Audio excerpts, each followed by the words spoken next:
walking tours booked for today. A tour of the old town and then a tour of the new town. Both of them last about 2 hours. And then hopefully after that I'm going to head to a museum and then we'll see where else the day takes me.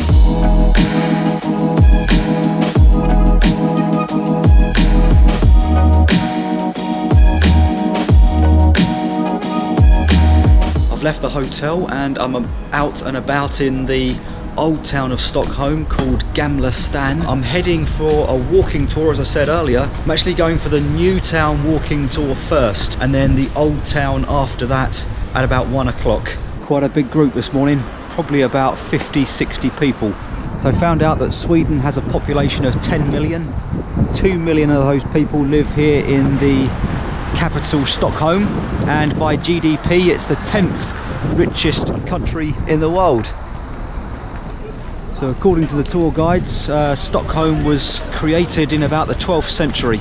Between the 14th and 16th century it was part of a union, Sweden that is, with Denmark and Norway.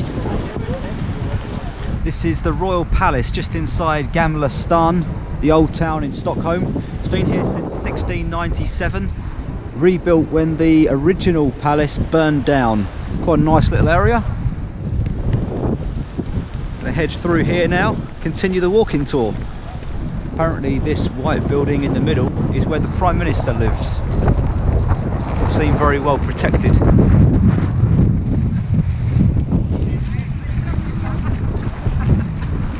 Statue in the middle there to one of the former kings here in Sweden. As I come around here, this is the main opera house.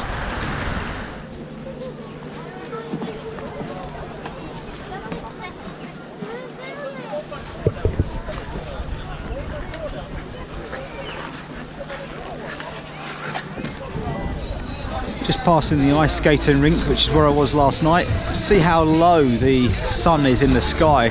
That's about as high as it gets during the day here. Sun rises at 8:30, sun sets at about 2:50 at the moment. So it starts getting into a twilight at around about 1 o'clock, which is only about an hour away.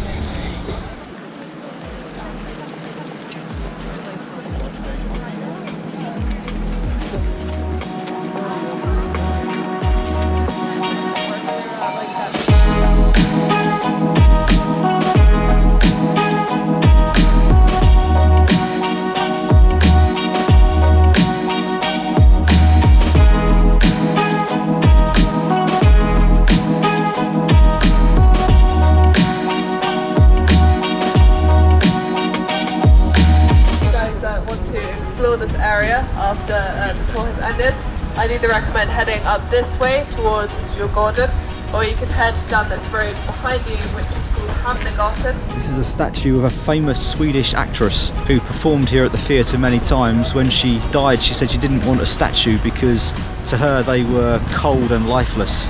So they made her a statue anyway, but they heated it. They put a water cistern in so that it maintains a constant 37 degrees.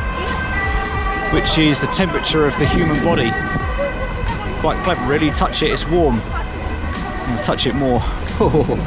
So the walking tour's just finished here at the theatre building. It's a pretty good tour, it's an hour and a half. It's 11:30 now, so I'm gonna head back to the old town in a little while to pick up the old town walking tour, which starts at 1. It is incredibly cold, seems to be quite an Arctic wind blowing as well, which makes it even colder than the 1 degrees that is apparently is.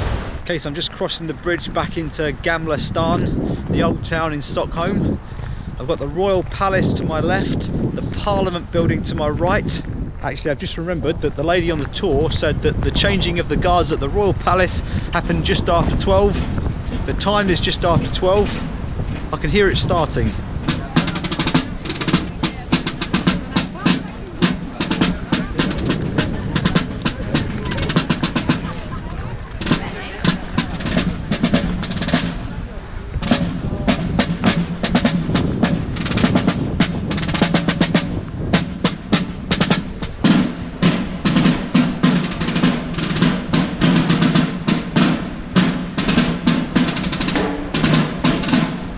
Was officially the changing of the guards. I'm now going to head back through the old town and to the meeting point for the second walking tour of the day, a tour of Gamla Stan.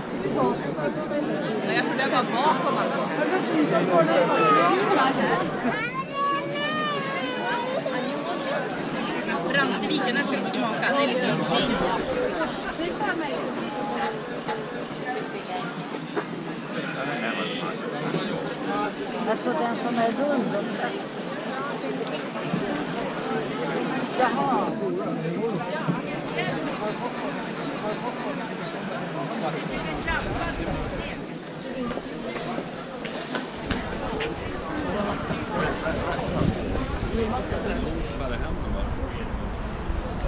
Just waiting for the tour to begin now. Could buy my Christmas tree while I'm here.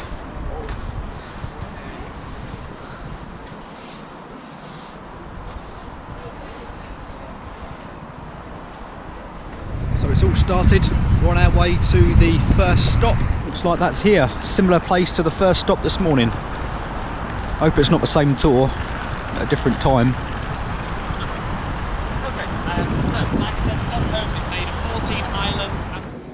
Most of original Stockholm was wooden houses, but that didn't last too long. They were mostly built around the 12th century when Stockholm first began to populate. And of course, wooden houses didn't last very long because it's so cold here. People are always lighting fires in their houses all year round, and fires are not too good when it comes to wooden houses. So I think there's any wooden houses left. They're all now stone. This is one of the original sewage outlets for the house. It comes flying down there, out into the street here, down the gutter and down the hill. There used to be a rule that you couldn't chuck it out your window, so you had to have one of those in your house or bring it down to street level.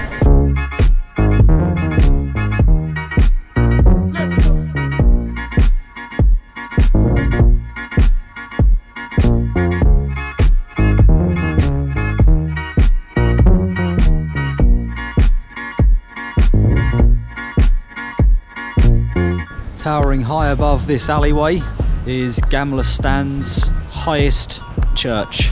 86 metres high, so not staggeringly high, but the highest around here, that's for sure. So around this area is where the merchants used to live.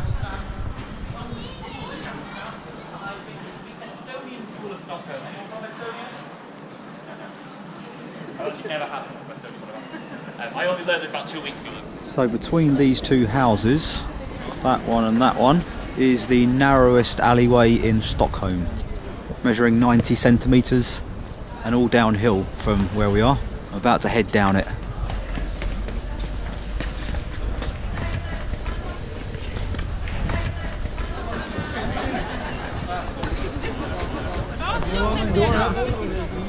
This is the original Stockholm Bank, 1620, one of the first ones in the world.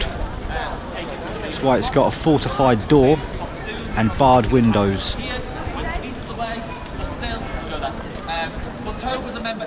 This is the front door to the house where Benny and Frida from ABBA lived in 1975 for 8 months.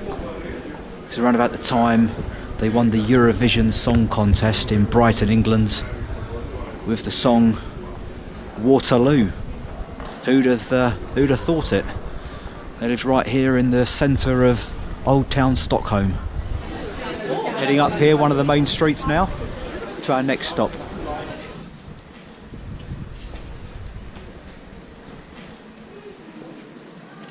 So this little cutie is called Boyka, and that means the Iron Boy. And this is the smallest statue in Stockholm. When they said this guy was small, they weren't kidding.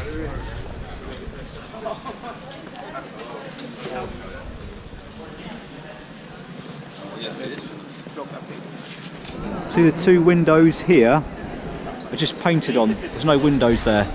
The reason is there used to be a window tax in Stockholm. You'd pay tax on your home based on how many windows you had. So it's in your interest not to have too many windows. Sounds crazy now, but I'm sure it worked back in the day.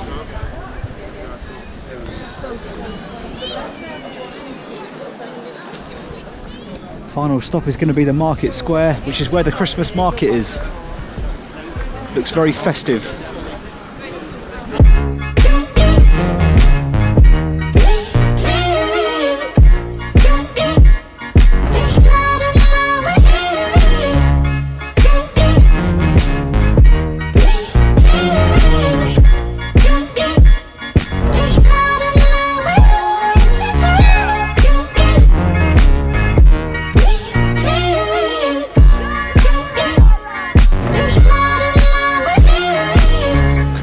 Pretty fun looking around the Christmas market.